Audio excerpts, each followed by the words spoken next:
क्या आपके मांगने में वो मेहनत है जो किसी को बिना मांगे ही मिल गई हो? क्या आपके मांगने में वो चेष्टा है जो बिना लालच के आपके अंदर ना आई हो? क्या आपके मांगने में वो जिम्मेदारी है जिसे आप पूरी ईमानदारी से निभा सको?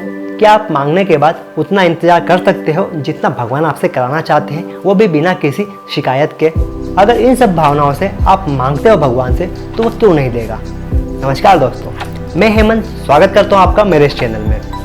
आज हम एक विचार के ऊपर बात करने वाले हैं। वो विचार है मन्नत। मन्नत क्यों और कैसे मांगी जाती है? क्या हमें मन्नत मांगना चाहिए या नहीं मांगना चाहिए? चलिए आज हम इस बात के ऊपर डिस्कस करते हैं। मन्नत एक बहुत ही प्यारा शब्द है।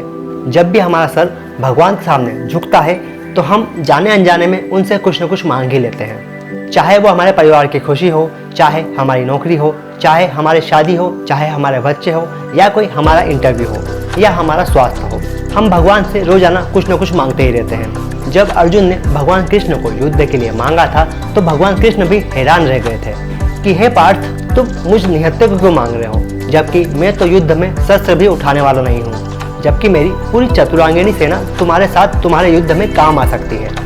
लेकिन अर्जुन कहते हैं कि हे केशव, अगर सारथी आप जैसा हो जो हर दिशा का ज्ञान रखता हो, जो आपको कभी रास्ता भटकने ना दे, उससे बड़ा योद्धा इस संसार में और कोई नहीं हो सकता। मेरे कहने का आशय यह है कि हम भगवान से ही क्यों मांगते हैं, बल्कि हमारी नॉर्मल इच्छा है तो यहाँ इंसान भी पूरी कर सकते हैं। अगर हम अपने माता पिता से कुछ मांगे तो वो हमें वो चीज़ दिला देंगे। अगर हमने नौकरी के लिए इंटरव्यू अच्छा दिया है तो बॉस हमें तुरंत ही हायर कर लेगा। अगर हम किसी इंसान को पलट कर उल्टा जवाब ना दें तो उस इंसान से हमें कोई तकलीफ नहीं होगी। जब ये सब इच्छाएं इंसान ही पूरी कर सकता है तो हमें भगवान की जरूरत क्यों पड़ती है? क्योंकि हम सब अच्छे से जानते हैं कि केवल वही अदृश्य शक्ति है जो एग्जिस्ट करती है, जो हमारे भगवान है, जो हमारी सारी मनोकामनाओं को पूरी कर सकती है, जो हमें सही रास्ता दिखा सकते हैं और हमें भटकने से बचा सकते हैं, और हमें भगवान वो सब दे सकते हैं जिसकी हमें ज़रूरत है। लेकिन एक बात है जो बड़ी अजीब है कि हम जो भी मांगते हैं या जो भी करते हैं उससे कभी संतुष्ट नहीं होते। जैसे मैंने भगवान से मांगा कि हे भगवान, मेरी जॉब किसी अच्छी कंपनी में लग जाए। अब मेरी एक अच्छी कंपनी में 30,000 पर महीने की जॉब लग गई है, लेकिन 1-2 साल बाद मुझे 50,000 का ऑफर आया तो मैंने उसे एक्सेप्ट कर लिया।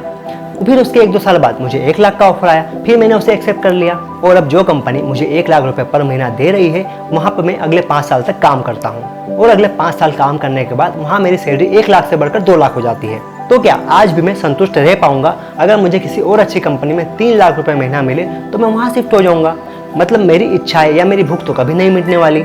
चलो इसे एक और बात से समझते हैं। अब आपकी शादी नहीं हो रही है तो आप भगवान से मांगते हैं कि हे भगवान, मुझे कोई अच्छा सा जीवन साथी मिल जाए जो सुंदर हो, जो सुशील हो।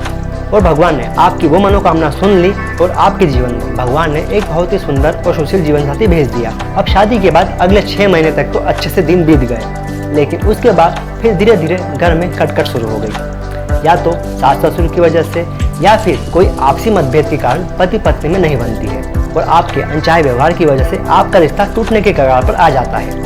तो यहाँ ऐसा क्या हुआ कि जो पति पत्नी आपस में एक दूसरे के साथ 6 महीने तक अच्छे से रह रहे थे, वो अचानक से लड़ाई झगड़ा करके या आपसी मतभेद के कारण दूर होने की बात कर रहे हैं। बल्कि उन दोनों ने भगवान से जो प्रार्थना की थी वो भगवान ने सुनी और उनको उनके मुताबिक ही जीवन साथी उनके जीवन में भेजा। फिर भी आप खुश नहीं हो, बल्कि आपने जो चाहा था वही आपको आपके जीवन में मिला। फिर ऐसा क्या हुआ कि 6 महीने बाद आप भगवान को उल्टा कोसने लग गए कि हाय मेरी फूटी किस्मत, भगवान ने किस आदमी या किस औरत को मेरी जिंदगी में भेज दिया, या मुझे कैसी बीवी या कैसा पति मिला है। हमारी मन्नत हमारे हिसाब से पूरी नहीं होती है कभी। ऐसा हमें लगता है कि हमने जो चाहा है वो हमें मिल गया है, लेकिन ऐसा कुछ होता नहीं है कभी भी। वह पूरी होती है हमारे आज के और पुराने कर्मों के हिसाब से। जैसा कर्म हमने पास्ट में किया होगा, जैसा कर्म हम आज कर रहे हैं, उसके हिसाब से हमें फ्यूचर में रिजल्ट मिलेगा। हम जैसा सोचते हैं, जैसा काम करते हैं, जैसा व्यवहार करते हैं, उसके मुताबिक ही हमारे जीवन में हमें खुशियाँ या दुख मिलते हैं।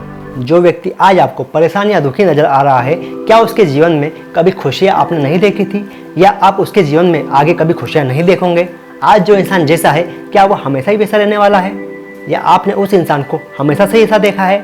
या फिर आज आप जिस व्यक्ति को खुश या हंसता हुआ देख रहे हैं वो कल दुखी नहीं होगा, परेशान नहीं होगा, या वो कभी रोएगा नहीं अपने जीवन में? या आपने कभी उस व्यक्ति को रोते हुए या परेशान नहीं देखा जो आज आपको हंसता खेलता नजर आ रहा है? हर इंसान की परेशानी, उसका सुख, उसका दुख सब अलग होते हैं। उसके मुताबिक ही उसको हर वो चीज़ मिलती है जो उसने भगवान से मांगी है या जिसकी उसने कल्पना करी है। तो अब आप बोलेंगे कि क्या हमें भगवान से कुछ नहीं मांगना चाहिए? पर मैंने ऐसा तो कुछ नहीं कहा कि हमें भगवान से कुछ नहीं मांगना चाहिए। क्या आपके मांगने में वो मेहनत है जो किसी को बिना मांगे ही मिल गई हो? क्या आपके मांगने में वो चेष्टा है जो बिना लालच के आपके अंदर ना आई हो? क्या आपके मांगने में वो जिम्मेदारी है जिसे आप पूरी ईमानदारी से निभा सको? क्या आप मांगने के बाद उतना इंतजार कर सकते हो जितना भगवान आपसे कराना चाहते हैं, वो भी बिना किसी शिकायत के? अगर इन सब भावनाओं से आप मांगते हो भगवान से तो वो क्यों नहीं देगा? और देने वाले के पास तो इतना है कि आप मांगते मांगते थक जाओगे, लेकिन वो देते देते नहीं थकेगा।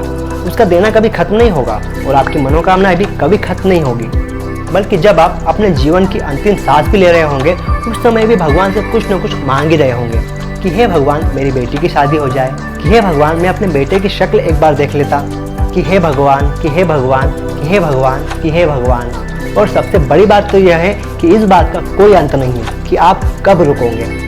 एक भिखारी भगवान से 2 वक्त की रोटी मांगता है। एक अमीर आदमी भगवान से अपने स्वास्थ्य को ठीक रखने की कामना करता है। एक मिडिल क्लास आदमी भगवान से अपनी नौकरी को सलामत रखने की दुआ मांगता है। इनमें से कौन है ऐसा जिसकी ये सभी इच्छाएं पूरी हुई हो? क्योंकि अगर भिखारी को 2 वक्त की रोटी रोज ही मिल जाया करे तो भगवान से मांगेगा ही क्यों? अगर अमीर इंसान का स्वास्थ्य ही ठीक रहे तो भगवान से मांगेगा क्या? और अगर मिडिल क्लास वाले की सरकारी नौकरी ही लग जाए तो वो दुआ क्यों मांगेगा? तो मन्नत मांगना तो आपके हाथ में है, लेकिन उसे पूरी करना या ना करना ये केवल भगवान के हाथ में है। तो रहना ही है तो कृष्ण के अर्जुन जैसा रहो कि हे केशव आप साथ रहो, बाकी सब तो जीवन में संभल ही जाएगा। तो दोस्तों, आपको अगर आज का मेरे इस विचार का वीडियो पसंद आया हो तो इसे लाइक और शेयर करें, और अगर आप मेरे इस चैनल पर नए हो तो इसे सब्सक्राइब करें। धन्यवाद दोस्तों, मिलते हैं हम जल्दी एक नए वीडियो के साथ में।